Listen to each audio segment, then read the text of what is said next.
SJ, welcome to Mvskoke Radio, your weekly source for tribal and community news, interesting guests and discussions, plus a local events calendar.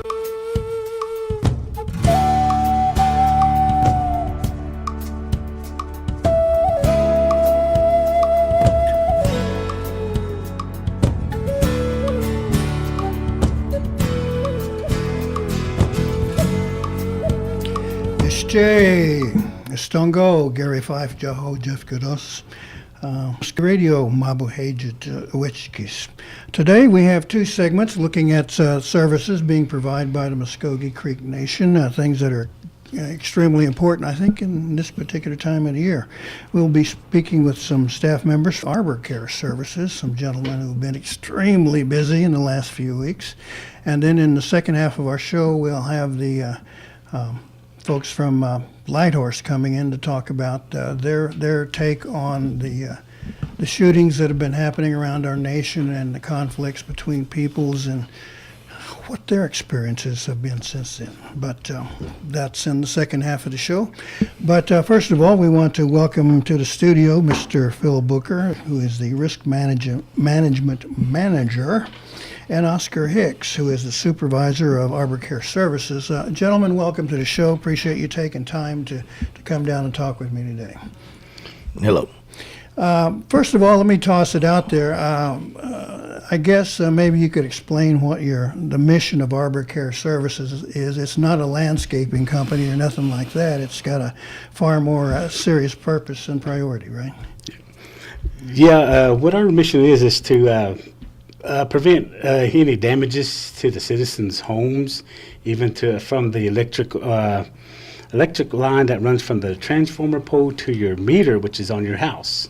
We can either trim up or remove. That's what our goal is to concerns for your house, for the electric lines, and for your driveways. Again, like Gary said, we're not a landscaping crew. We're just out to remove trees away from your house, because if tree limbs fall or trees fall in your house, you're looking at a lot of expensive damages to get fixed. So that's what our goal is to remove trees away from your house and from the electric lines. And to prevent any loss of life or injury because of that kind of thing. I know there was a limb, a good-sized limb coming down from one of my trees that was pointed straight down, and it was sharp. It had me kind of nervous, so I'm glad you came out and took care of that. So 10,000 Mados for that. You're welcome. Okay, now Mr. Booker. Now your title there is Risk Management Manager. Are we talking about liabilities and insurance or anything like that? Translate that for me. Yes, I do the insurance for the Mvskoke Creek Nation. I cover the general liability, auto, and all of our properties. The tribe has, housing properties and is run through a different agency within the tribe, the Fort Indian Homes, but I do the buildings and the general liability for the tribal government side of it, the college, and the other entities that we have. And I'm also the manager of Arbor Care and started Arbor Care up about 6 years ago and formed it up to try to mitigate our properties and our damages and stuff to alleviate some of the costs that's coming to the housing division in that area.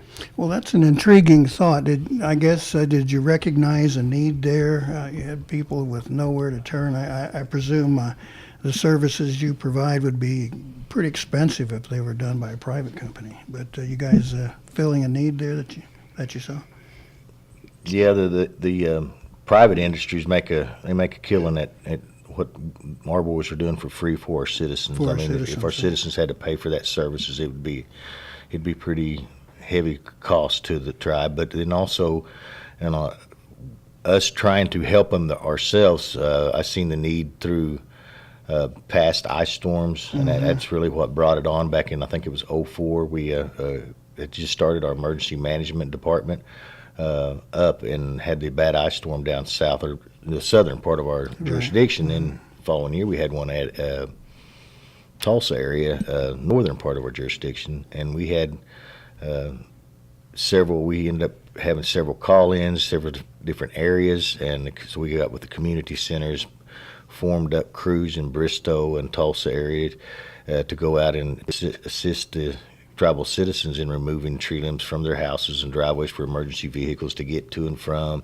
a medical service. A lot of people with dialysis and needs to get out and about in the weather and stuff. Well, our vehicles couldn't get to them to get them out. Mm-hmm. So we actually went out and did contracts with the individuals, workers, citizens, guys that's doing tree work, and we did contracts with them and hired them and put them up and fed them for around approximately 3 weeks during that to get, and I think we did, I don't even know how many homes we did. I know we did over probably 600 homes within a 3 week time in 3 counties. At least getting it off the driveways and the homes and stuff to the curb.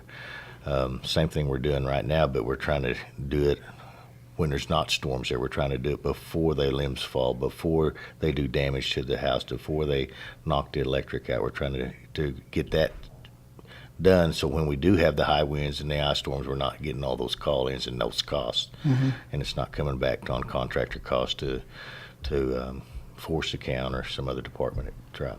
You know, I was living in Alaska in '04, and we heard about storms down here and saw pictures, and a tree split. You know, you can see those heavy icicles on them everywhere, and roads were closed and things like that. Now, in a situation like that, I presume you put all of your regular staff on it, and you mentioned contractors. You hire people to come in?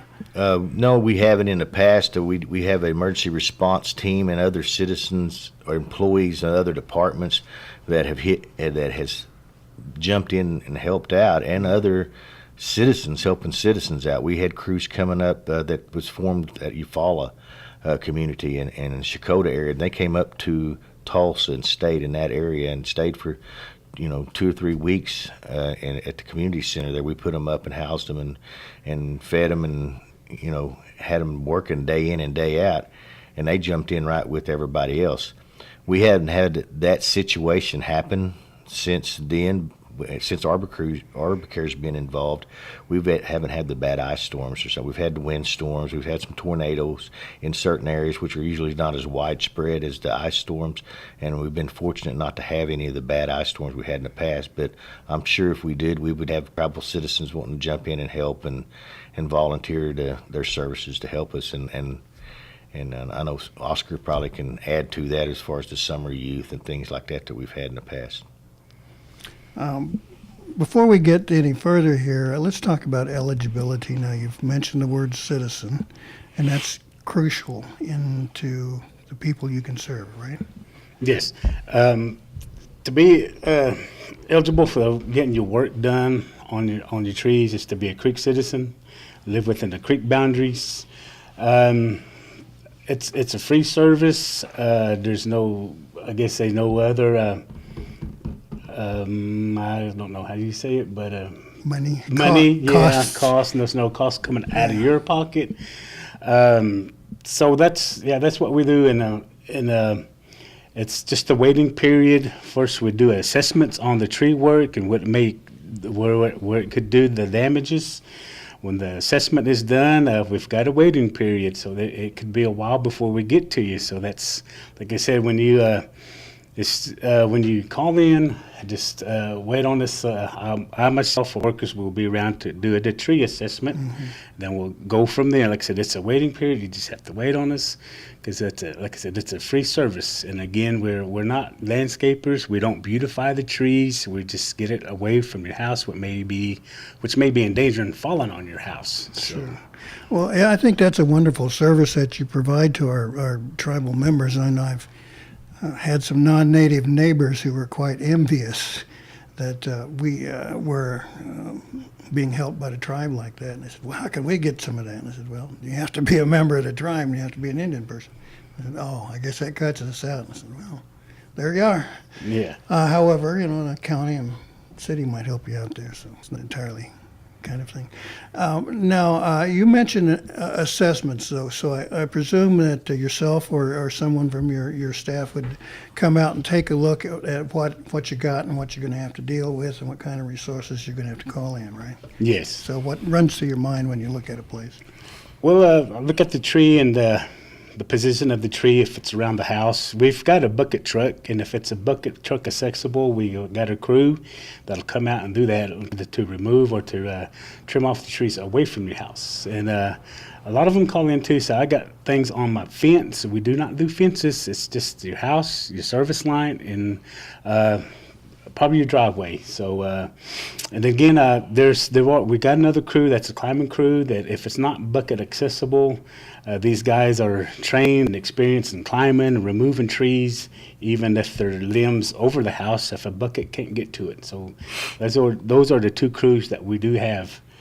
So they're well experienced, because the guys that we have that are even the lead, the foremans, gosh, I can't say how many years of experience, but there's a lot of years of experience in our crews and what we do have, because we work for tree businesses that contract for the electric companies. So we used to work around the main power lines, so it was electrifying.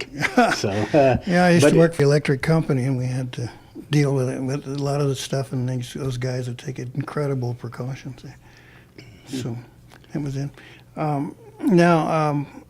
It sounds like, of course, there is a priority system. If there's a danger of I presume, of life, if you're going to potential to kill somebody with a falling limb, that might rise to the top of the list. Or, as you say, a limb on a house, I presume a big, heavy kind of thing, crushing somebody's roof and maybe knocking a hole or things like that. And then driveways. Now, that's important for emergency vehicles to be able to get in and out, right? Yes. And again, if a limb is on the house, that we consider that as top priority, and we do our best to try to get out and get that as soon as possible. You may be questions, well, how about the storms? Well, the storms, it just takes a great deal of patience on your behalf. As I said, we got two crews, and right now, since the storms that had happened, we've taken care of the most hit, hardest area, and that was Coweta and Glenpool.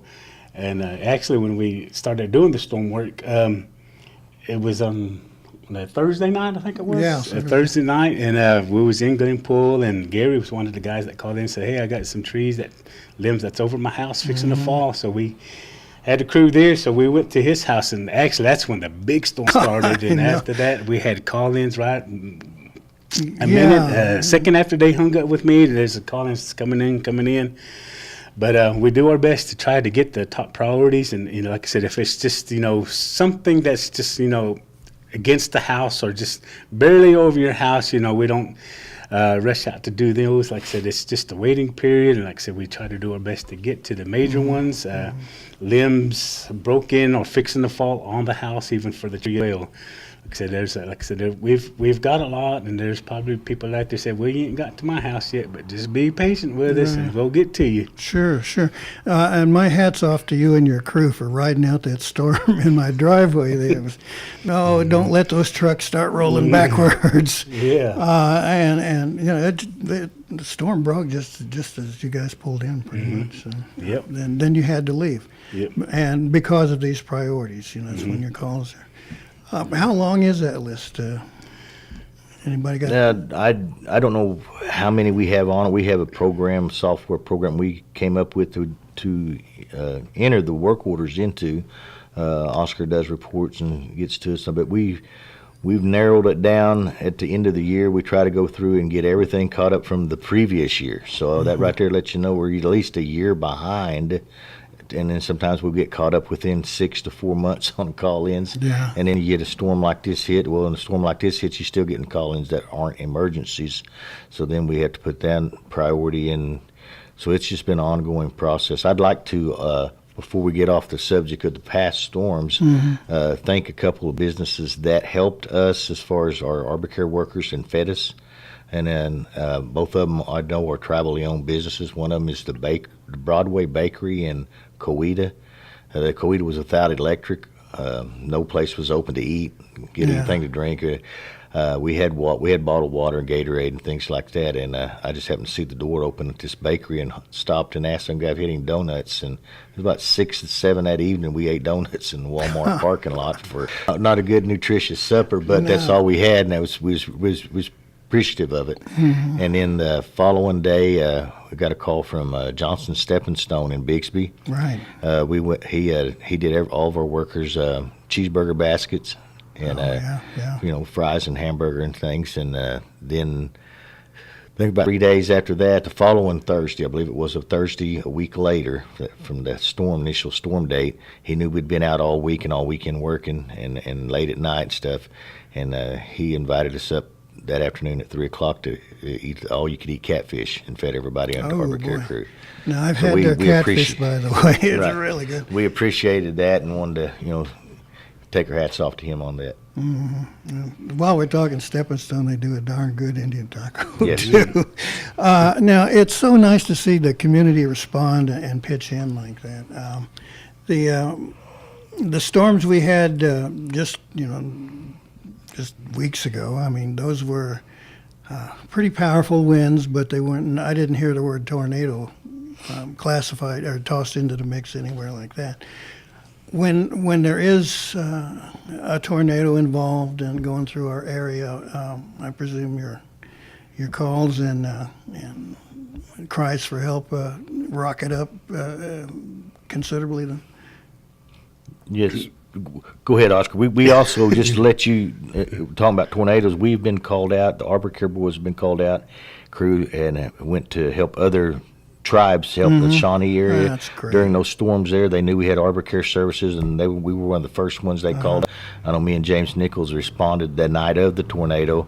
8 o'clock the next morning, these guys were on the streets working there in Shawnee, clearing city streets for the municipality, and Citizen Potawatomi had called us up to see if we could get our crews there. And that was the day of the one hit in Moore, so we had to hightail it out of there because the tornado was coming at our crew cleaning up from the storm the day before. But we've done that, and when we've been up to around Veneta area and the Miami area on tornadoes up there, and spent 2 to 3 days up there helping them out. Oh, that's incredible. So there's a lot of coordination and cooperation between tribal departments. I know I talked to the driveway guys a long time back on the story there, and they mentioned that they coordinated with you in case there was heavy limbs or stuff down and blocking somebody's driveway, and no ambulance or anything could get up there. I mean, is there a lot of that going on? Well, not too much of that. It's more or less people just worried about their houses. Okay. They sometimes point out, say, well, how about that tree? It's by my road. I say, yeah, well, we do that because something could happen, and if an emergency vehicle needs to get to your door or to get up your driveway, yeah, we can take care of that. So what more or less do too is on their request. But again, I'd look at it too. If it's going to be a hazard, I guess that'll be my call to do. And some's been getting upset with me and all, and said, well, that tree is going to fall on a house or this and that. And I look at it, I said, it's far enough away back where if it does fall, it won't hit your house. Like I said, they just more or less want a tree out that's an eyesore. So, again, we don't do that. We don't. If a tree's out there in the middle of your yard and away from everything, it won't fall on nothing. If it's just looking ugly, we don't do that. It's our concern is for your house Right. and your electric service. So you have to say no from time to time. Yeah, they have to say no from time to time, and it makes some people a little upset. But again, like I said, we're not landscapers, and we're not there to beautify your yard. It's just keep from limbs from falling on your houses and your service lines. I've heard some comment from other folks about response times, as you've indicated there. And I understand you kind of try and work an area so you'll have all your resources there to respond to the need there, and then move on to the next one, so there isn't fragmentation of your services? Yes, we've... when possible, right? Right now we've got... if it was our normal working maintenance, we'll have our two crews split up, one on the north side of the districts and one on the south side of the districts or boundaries, and we work there, try to make a circular rotation and getting the jobs completed by counties. Before this storm had hit, we had a crew working in Tulsa County and one in Hughes County, so we was making a rotation there, hitting all the counties. And then sometimes we get too busy on the outside counties or the boundaries, we forget about the people on the inside. So then we'll come back and assist them and make our fulfillments and getting the work orders done there. Like I said, there's a lot of people that has called in. Again, you just have to wait, and it's just like you say, when that's a free program, everybody wants it, and some don't qualify for it. And like I said, you have to be a creek citizen, live within the creek boundaries, and just give us time to get there, to even do the tree assessments, and even for the work for the work itself. Right. You mentioned, be patient and give you time. I think that's critical for people to understand. I know a couple of times I've called in and couldn't get through, but this is why. You guys have got an arm's length list of places to go. Yes. And so when the storm hit, I think in Glenport area, there's like 12 addresses that needed to be assisted or to do work on for the storm work. And you may say, just 11 houses? Well, at those 11 houses, you have to look at the size of the tree that blew over on the house, on the driveway, size of the limbs that's on the houses that we got to get off. And again, it takes time. And even for that, you may have some limbs outside your house now. If you would help Arbor Care out, I mean, to take your limb up to the front. And sure, yeah. I don't know if the city itself, but the addresses that we had done in Glenpool was pretty much taken care of. And I don't know if the city would come out and pick up your limbs for you. But if not, at least, your limbs will be out there for Arbor Care to pick up. Because look at our guys, too. They leave through the storm and through the heat. We're just like the mailman, rain, sleet, or snow. And they get tired, too, and they get run down and get the wear and tear on them, too, as well as for the equipment. But think of them, because they're out there in the heat, while others are, in their homes just taking it easy. But think about our guys, and sure. And the free services. It's not just for that. It's not just a job, but you talk to any one of our crew members that work for us. They're doing it for the citizens. And like I said, sometimes they don't understand, and it kind of brings down the motivation of the guys and all. So, but it's good to have a thank you, and even just a thank you it uplifts them and it gives them the strength to go on. But more or less, it's for the citizens. So if you could just help us out with cleanups and stuff like that, we sure appreciate it. Sure appreciate it. Yeah, I was pulling the limbs and stuff off of my out of my yard the other day, and before you guys came back, and I had that sweat running off of me, and I had a whole lot more appreciation for you. When we get to emergencies like this, the situations that Oscar was talking about, where we have the high winds and storms, we have widespread damage, we do what called chop and drop. And so we go around and we get the limbs off the houses, off the driveways, pulled out into the yard where it needs to be, stacked up as best we can along the side of the road. If it's right there and we got a hold up, we're going to pull it to the road. We're not just going to drop it. But we get all the access to the house, access to the service line, anything on the roof away, and then we go to the next job and what we do, and then we come back around and then do our chipping afterwards. That way we can get more of the emergency priority calls done first. Sure, it just makes sense. Now I know when you've come to my house, you've asked several questions to kind of get in help with your assessment. Can we get our trucks in there? Do you have any dogs running around? Stuff like that. Now, do you worry about any liabilities or insurance kind of things there where you might bear any responsibilities or have to look out for stuff like that? We usually try to get a waiver signed. I know in emergency situations we might do the waiver afterwards because people are panicking, wanting the limbs off their house. I got water running in right now, and we've got I wanted to give kudos out to the Force Count boys. They jumped out on the storm the other day, and they were out after normal work hours putting tarps on some roofs that I'd called them up and got them involved in it. I know later on that night, the city of Beggs was without power, and they needed borrowed a generator from our emergency management program, and me and one of the Arbor Care workers actually helped me load a generator.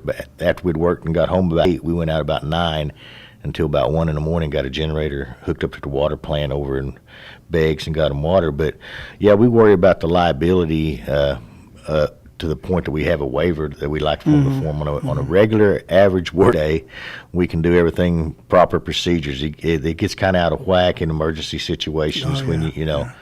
But yeah, we do try to keep that in mind.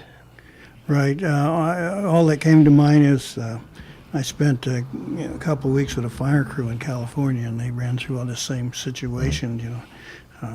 Again, trees were the main problem, but they were on fire rather than falling on the floor. Now, I understand there's several things you look for if someone was interested in this line of work, being outside and doing this kind of stuff. You're not just going to take them walking in the door and say, I want to cut down trees. There's several things you look for in a possible candidate. Yes, we would rather have them at least have at least 5 years experience in tree knowledge, because it's not just the trees. You have to worry about the equipment and yourself, work safely, and to operate a bucket, even for climbing, know how to use your rope techniques and climbing and removing limbs away and off of the houses. Those are the things that we look for. I think that's pretty much all the questions on my list as we're getting close to time here. I understand you guys got a bunch of wood chips you need to get rid of. Yes, we got a bunch of wood chips. Well, it's not just, it's going to be a truckload, a dump truck load. That's what we're looking for to getting rid of. So if you need a dump truck load of wood chips, give me a call, 918-752-8577. And it has to be where we can get our trucks in and out without getting stuck, without anything overhanging. Our trucks can get under. Okay. Yeah, it's not. We've had a lot of calls for people wanting it. I know Oscar's gotten them. I've gotten them, but it's they're wanting them for their flower beds. Yeah, I don't think too many flower beds will hold a dump truck load. So, but they don't have to be tribal citizens. Anybody that has any property that's wanting any low field land with something that's real good, biodegradable, fertile. Mulch type material, that chips work real well, and we can supply them with probably all they want. I was thinking about that myself. Flower beds did come up, and my wife and I were talking, and even a neighbor said, well, if they give them away, just go ahead and get some. I said, well, I think it's not that simple.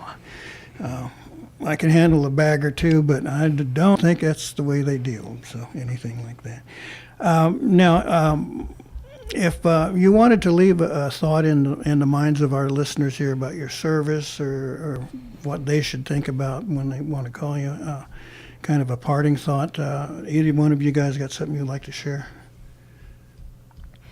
Now, to me, what I'd like to let the citizens know out there that we're, these boys work hard, all types of weather. They're wanting to take care of your needs the best of their ability, but there's other people out there that have the same needs, so we're not there to, like Oscar said, to do landscaping and beautification. We're there for mitigation reasons, and that's what the services are for, to save you money and save the tribe money in the long run, as far as you having to fix your house or the tribe having to spend money on your house if it's a program type home.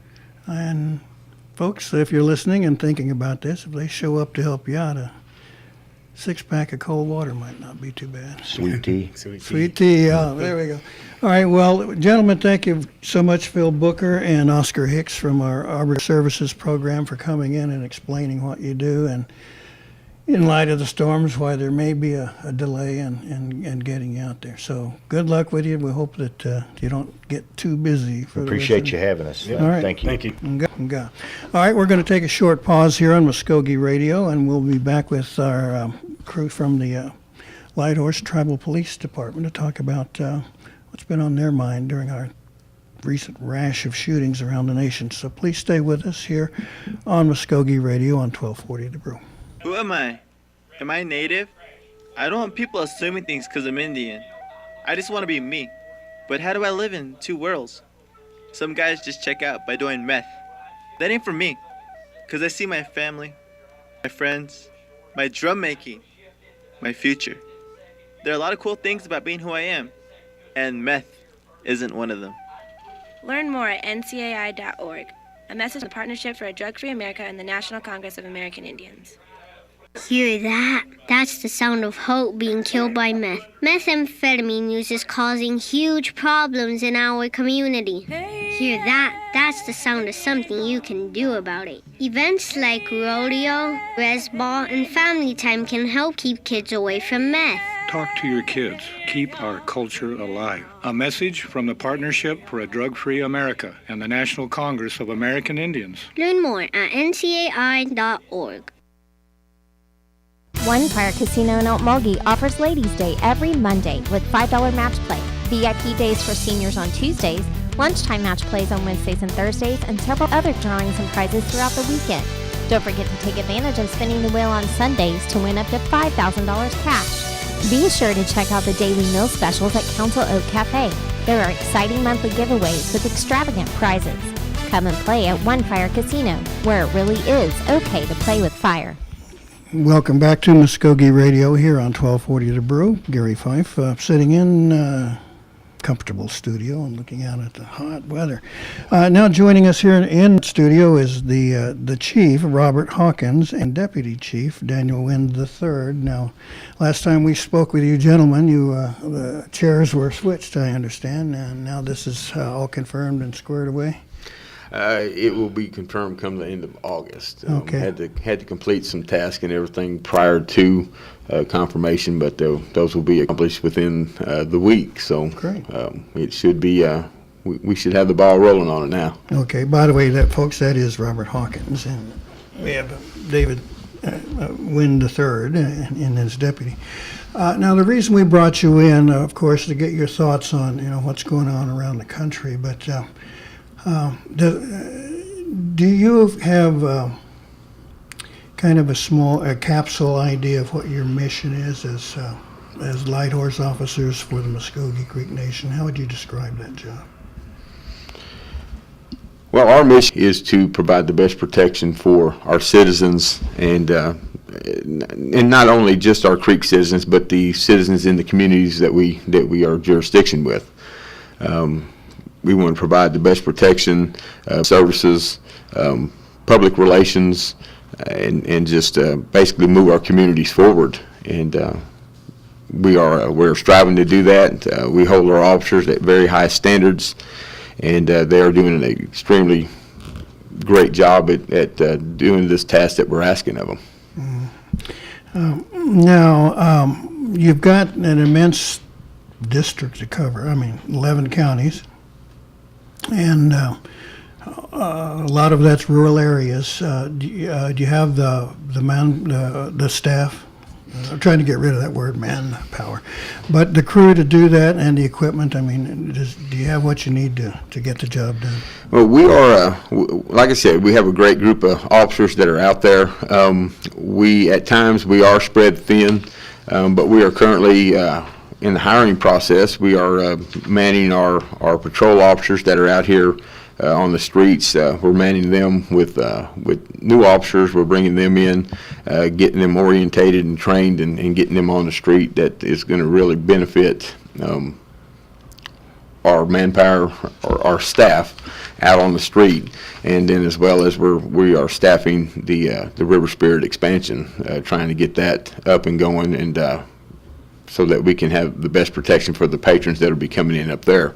As for out on our patrol officers, yeah, we are with the areas that we cover. A lot of times we are single man, and thank goodness for these other agencies that are within our jurisdiction that we work well with, and because at any time that we need assistance or backup, these other agencies will respond and get us there, as well as that's what we do for them also, because they're about spread thin as we are. Right. Before we get to the main topic on my mind, the memos of establishing, I guess, cross jurisdiction, have those been worked out? I know that there was some differences of opinion here in Okmulgee County, and that a memo establishing that had been allowed to expire or canceled. I'm not quite sure of the term there. Has that situation been worked out, and do you have these things in place now with not only Okmulgee but other counties, in particular Tulsa, I guess? Well, we have cross deputizations with several counties and with municipalities that we've actually gained some commissions with some municipalities that we hadn't had in the past. And we're still working on our other counties within our jurisdiction. With this being an election year, some of the things have been placed on hold just pending the outcome of who's going to be in office at that time. With Okmulgee County, that agreement is still in with the district attorney's office and with our attorney generals, and they're just trying to get everything worded how it needs to be and worked out in a way that is going to benefit our agency and the county agency.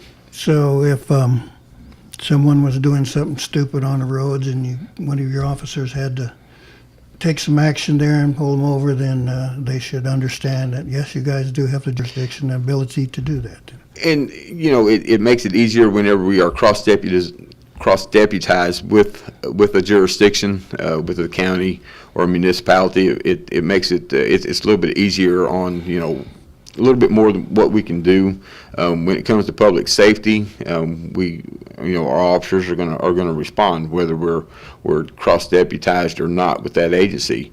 For those that we aren't have a cross-deputization agreement with, we are requiring our officers to make contact with that agency by radio, and if that's not possible, at least our dispatchers will be in contact with them also. But this way we can let them know, what we're on, what's going on at this location, to have them send the deputy out that way. Do they need us to go ahead and make contact with the vehicle? And that's just, something that we're working on to have better communications with.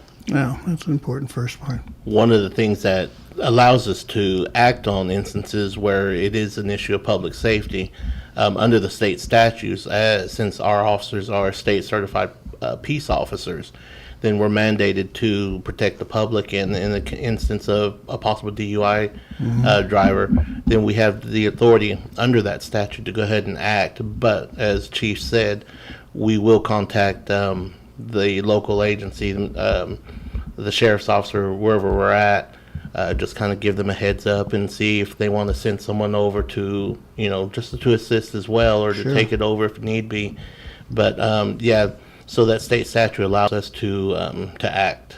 Right, and that is not a one-way street. I understand you guys were called by Morris the other day for a situation there. Yes, actually, quite a few of our officers are also and like you said, we're cross-commissioned with certain municipalities, and Morris is one of them. We've come into a cross-commission agreement with them here within the last few months, and so when they call and say, "Hey, we need assistance," and so we were able to react on in that matter under their commission. But also it helps that some of our officers are officers or reserve officers over there as well. Well, I would presume there'll be a lot of our citizens that live in that area and are quite curious about what that was all about. So could one of you take a minute or two to kind of explain what happened there? Basically, what happened was there was an incident. A gentleman had made a threat that he would harm himself via the internet. I'm assuming on social media. His family caught wind of it. They went down to talk to him to see what was going on. I actually spoke with one of the Morris officers that was first on scene, and he was speaking to a male family member while I don't know if it was a gentleman, the suspect's sister, but it was a female relative, was trying to talk to him. And while the officer was there, he heard a gunshot, and so that kind of activated everything after that. Yeah, that would escalate things pretty quick. Very quickly. One of the things that I got to say is I was very proud of the response, not just from our Lighthorse officers, but also from the county, the district attorney's office. Their officers were out there, so it was handled very quickly and efficiently, and we were very blessed that we had the outcome that we did, that no one was injured. Mm-hmm. All right, let's jump to the main subject. that I wanted to discuss. We've seen a number of shootings, primarily black males, in situations where they were shot by police officers, and a lot of people raised a lot of questions, and there were cell phone videotapes of incidents of an officer firing at people. And of course, there are, the community members who are now saying that maybe that wasn't right. It shouldn't have happened. Things went wrong real quickly, and they shouldn't have. Perhaps, the situation could have been changed by the way an officer reacted. Those are the things we hear that are fairly common. So first of all, let me ask you, how does something like our situation nationally hit you guys here working in Mvskoke country? I mean, do you think about it?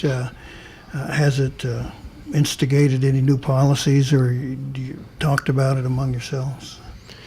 We have, with the recent incidents of how everything has pretty much escalated across the country, we have discussed this issue with our supervisors as well as our officers. We have really upped our security for our men and our women. We're just asking them to be extremely vigilant. You have to pay attention to what's around you. Whenever we send them out, they go on calls. We would, and of course, as shorthanded as we are at times, it's sometimes it's not possible to go with 2 officers at a time to a call. So we just ask them to pay attention around them and be vigilant, because right now, how officers are perceived, just in light of everything that's been happening, basically officers, not just us, but the other agencies we're like a big target out there now, and we're just really cautious more now and more aware of our surroundings. Yeah, Deputy Chief Wynn, you got some thoughts there? Yeah, actually, there's a few statistics that have just come out for the first half of this year versus the first half of last year. This year, in just this first 6 months up to July 20th, last Wednesday, there have been 32 firearms-related cases where officers were killed. 14 of those were a result of an ambush-style attack. Basically, they received a call. Usually it's a domestic violence call. They arrive, they're ambushed, and unfortunately they're killed. Last year, there was only 3 of them. Okay. We've been targets, if you will. With the way things are now, like Chief said, we have to be very vigilant in anything that we answer. People, I've heard the term, a routine traffic stop. There's no such thing anymore. There's no such thing as a routine anything anymore with the way things are for our officers. We have to really watch each other's backs. Just this year alone, we've tripled, doubled, whatever, the amount of officers that have been killed. And one of the statistics that I just read was out of those 32 officers that were killed, 13 of them were in Texas. It's our southern neighbor. And, the incident that happened yesterday in Morris, one of our investigators said, that's hitting too close to home, and it really is. Well, that was my next question. What are you seeing here in Mvskoke country? Is there an attitude going around among people? Are they, I don't know, are they scared to I don't want to say confront, but have some sort of dealings with police officers for fear of a misunderstanding that could lead to a tragic mistake? Is it showing up here? Have you guys or your crew, your officers, experienced any of that? From what, just speaking with our officers, no, nothing major, nothing out of the ordinary in our area. Doesn't mean that it can't happen. Of course, it can happen. But for the most part, a lot of these, like Morris and Dewar, they're Okmulgee, just to name a few, are backing our officers. The praying man, if you will, put up a sign, was it last week, basically, giving our officers a pat on the back, all the officers a pat on the back. So for the most part, it's actually been, what I see anyway, is kind of the opposite. We're getting that backing. I know I've spoken to a couple of our officers who work in Tulsa, and they would go out to eat dinner while they're on duty, obviously in uniform, and someone would bring the receipt over saying it was already paid. Thank you for your job. So right. Things like that are really helping the morale of officers, at least in our department. Funny thing is, a couple months back was in the Quick Trip in Glenpool, and an officer said he picked up a sandwich for lunch, and he says, "Can I get back to you? That I've got a call, I got to run, and can I come back and pay you?" And I said, "Hey, no problem," like that, and he took off running. And I swear to God, 3 people came up and wanted to pay for that guy's lunch. I thought, yes, that's what we want to see. Exactly, and like I said, for the most part in our area, we have that back, and we have that support of our communities and our citizens, so that it when we go out there, we know, at least someone appreciates what we're doing and understands the days, if you will, of being a police officer in this day and time. Well, we know that there are folks out there who don't like police officers. Them damn cops, I don't want them around here, get out of here, blah, blah, blah. I'm sure you both have heard that. Has that changed? Has it escalated? Does it affect the way you react when you might know somebody has got a bad attitude? As goes with any cause, anything you can show up and things can be, pretty level-headed with the folks that you're dealing with, and then it can go south real quick. Yeah, we know and we understand that there's those out there that don't like us. They have, the things that are being said, like I said, the perception of us all. But that don't change our mindset as to how we're going to handle a call. I mean, to us, we're not biased one way or another. It don't matter what race you are. The law is broke, then if we have to deal with it, then we're going to deal with it in the manner that we have to. You hate to see any incident go south, and that's why we always have to have our guard up. But our men and women are trained extremely well in handling situations like this. And like I said, it's shootings happen. You have to make split-second decisions in this line of work. And unfortunately, bad things happen at times, but we're going to enforce the law by all means, to the full extent of how we are trained and how we understand what the laws are, what we can do, and like I said, we're not biased one way or another. Something I'd like to add, along with what Chief just said, was, is, our officers haven't backed down from doing their job, from doing their duties. As a matter of fact, they've stepped it up even more. We've told our officers we want you to be proactive. In other words, you go out there and do what you need to do to take care of our citizens, take care of our property, take care of anything that that is ours, and even that's not what's not ours. In the communities that we serve, if you got to get out and help someone change a tire, you get out there and you help them change a tire. If you got to if you got to arrest a relative, you got to do your job. Job comes first. Mm-hmm. And like I said, our officers have really stepped up, and they're doing an amazing job with keeping the peace, doing their duty, having due diligence in the communities that they serve. So I have to say, I'm very proud of the direction that the department's going, but the direction that we're going is being led by our officers. So, has Lighthorse ever lost an officer in the line of duty? No, we haven't. But I knew I've been with the department for 11 years. In 11 years, we had never had an officer-involved shooting until about 4 years ago. Mm-hmm. and then we had one not too long after that. So that just tells me that times have definitely changed. All right. A lot of the area you have to cover is rural, back roads, dirt roads, and places set way back off of highways and things.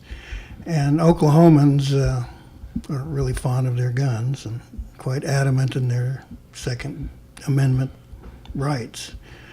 Does that affect what you do? Is it the same like if somebody, an officer in Tulsa or even here in Okmulgee? I mean, does it change the way you do things or new techniques or anything like that?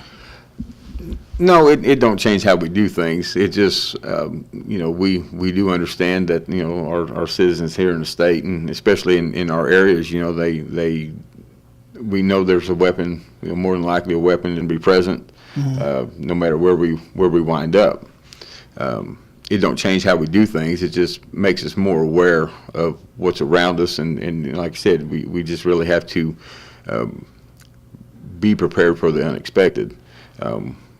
We're going to deal with issues, day in and day out, regardless of what it may be. But as for changing our ways, Tulsa, they're all, how much, with the size they are up there and the amount of crime that they have up there, they're dealing with stuff that we don't see a lot of within the nation. But we're all the same. We all handle the situations, the same, and you just have to, be aware and take care of your business. Yard out here in Okmulgee or Indian country may have a lot more big dogs out there that you have to look out for. Now, one of the things that has come up in some of the shootings in the recent times has been the issue of carry concealed. And I know that the numbers have been growing. Really, even here in Oklahoma, those applications and permits have been increasing. People wanting to carry a firearm for their own protection or protect their family and things like that. How does this affect your situation? Do you try and establish the fact that someone might have a firearm under these guidelines, under this law, or do they tell you first and what happens? Depends on the individual. Most individuals, if you do a traffic stop, that's usually one of the first things they tell you. If they'll say, I have a concealed carry and I have it on my hip or I have it in the back seat, wherever. So for the most part. But I think with your question earlier, as far as like hunting rifles and so forth, we just keep the mindset that at any time anyone can have a gun. It doesn't matter whether it's a registered or someone who's gone through the proper, or it's a bad guy with a couple in his vehicle. You just don't know.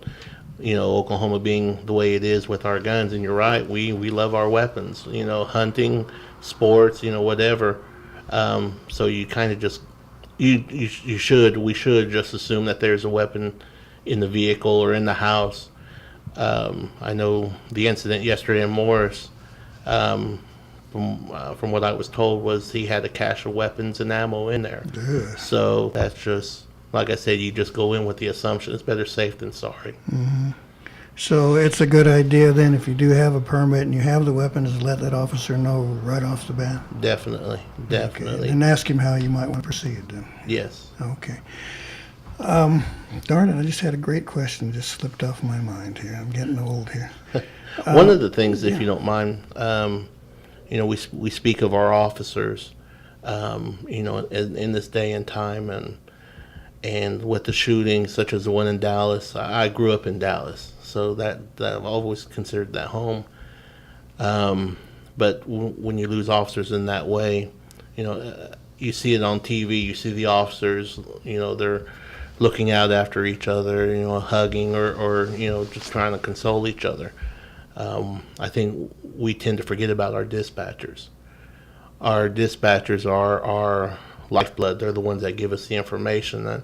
And I just want to take a moment to thank our dispatchers out there, because,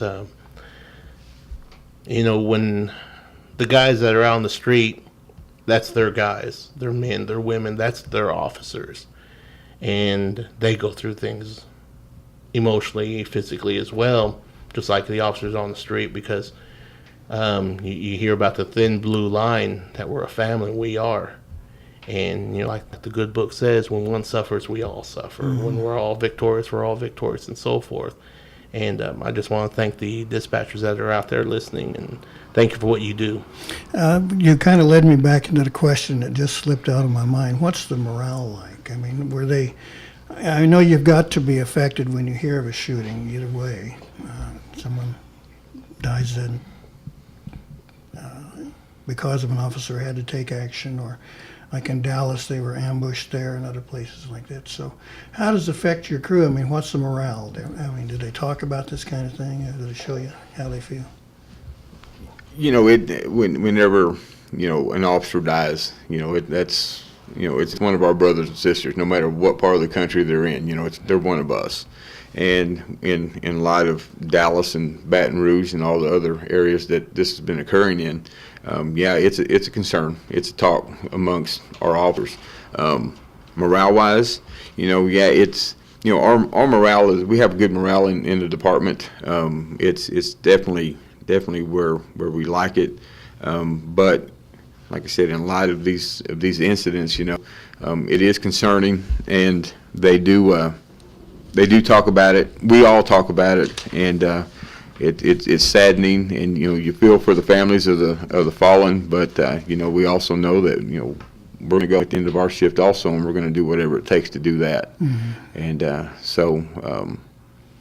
but good Lord's, he's our faith is good in that, and we're a family, and we're going to do all this together, and we're going to get through it. In the minute or so we have left, would either of you gentlemen like to leave a final thought? Just one, for my officers and for the other officers that are out there, stay alert, pay attention to what's around you, enforce the laws, don't be biased or racist in any manner, and just go home. Okay. Well, thank you, gentlemen. We sure appreciate your time. Chief Robert Hawkins, and Deputy Chief Daniel Wynn III. We appreciate your time here, gentlemen. We're going to take a real short pause, and we'll be back with a couple of announcements. So thank you for listening. I started doing it when I was 11. I wanted to be just like my big brother. And some of my friends were already doing it. We got hooked fast. I just can't get enough. I'm Jacob, and I'm addicted to playing the drums. There's lots of stuff that makes it cool to be Native. Doing meth isn't one of them. Find something better to do. Check out ncai.org. A message from the Partnership for a Drug-Free America and the National Congress of American Indians. Who am I? Am I Native? I don't want people assuming things because I'm Indian. I just want to be me. But how do I live in two worlds? Some guys just check out by doing meth. But that ain't for me. Because I see my family, my friends, my drum making, my future. There are a lot of cool things about being who I am. And meth isn't one of them. Learn more at ncai.org. A message from the Partnership for a Drug-Free America and the National Congress of American Indians. Okay, back with some community announcements and news, and we want to remind you the Mvskoke Creek Nation Community Clinic is available. It offers family care and primary medical care and things like that. Same-day appointments are available, and new patients are welcome.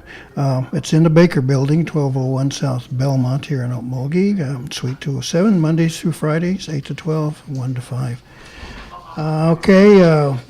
For you golfers here, on September 2nd to Friday is the Swing for Education Mvskoke Creek Nation Scholarship Foundation Program Tournament. That's the third annual benefit golf tournament hosted by the Scholarship Foundation. If you're interested in entering a team or want to take part, it's 732-7754.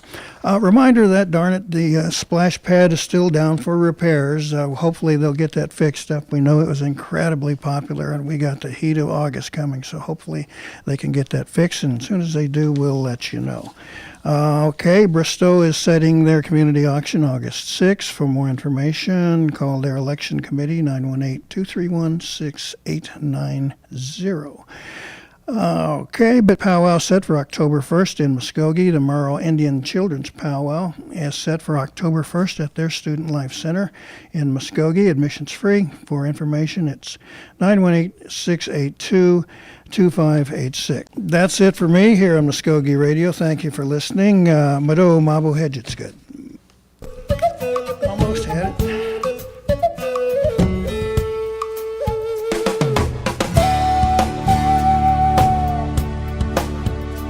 You've been listening to Mvskoke Radio. Join us again next week for more local, tribal, and community news and updates. Mado.